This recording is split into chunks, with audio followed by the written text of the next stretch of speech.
Hey guys, and welcome to the Terror Zone. Today's episode will be about Little Toot. If you know Little Toot, it is from a segment of one of the Disney package films. You will find it on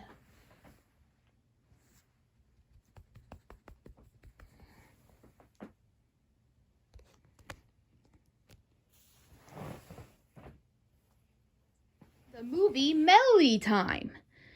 In a segment of which, if you don't remember, it's about a little boat named Little Toot, who makes little noises with his little toot whistle. And that's why they call him Little Toot.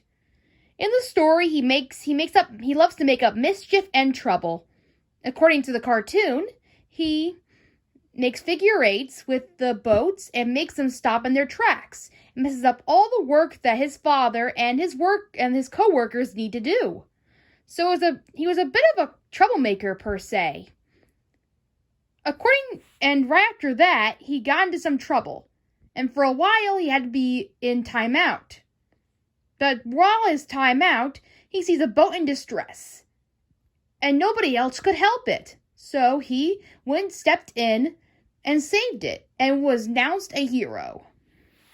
And that's the story. He proved himself worthy to his father, and knew that he could tug a boat. He had to learn that causing mischief and trouble couldn't get in the way of what was really important in work. So that's the story of Little Toot in Disney format. At the same time, in the cartoon, the little Toot wanted to help his father and wanted to live up to his legacy. That happens in the same way within this story. But the difference between the book and the Disney movie is that he's a little too afraid at first to actually do the work. He thinks that he's better off just having fun on his own. He's just too afraid to do the responsibility that his father takes. But in the cartoon, as I told you, he kind of just does it randomly. He just wants to help his father. In this one, he's a little too afraid, so he hesitates to do so. And, you know that little part where the boat crashes into the city? It never happens in the book. Yeah, I thought it happened in the book, but it never did. What happens is that Little Toot gets in trouble for doing a figure eight in front of the whole boats. It makes all the boats slip over and sink, and they had to get picked up again. So, of course, the boat co-workers got angry at him, and he got in trouble for it. And that's what happened. And then while he was in trouble, soon after that happens, all the bigger boats that he was supposed to tug got all mad at him. They kept saying rude things to him, and they never would let him help or tug them at all. They would just spray steam in their face and sail away. Nobody wanted Little Toot's help at all. Until one day he saw one boat in distress into his face. That made Little Toot very upset, made him cry a little. He was so lonely. He really wanted to help, but there was nothing he could do. He was so upset. But then, one day, he heard a boat in distress. He saw it nearby the rocks where it was stuck.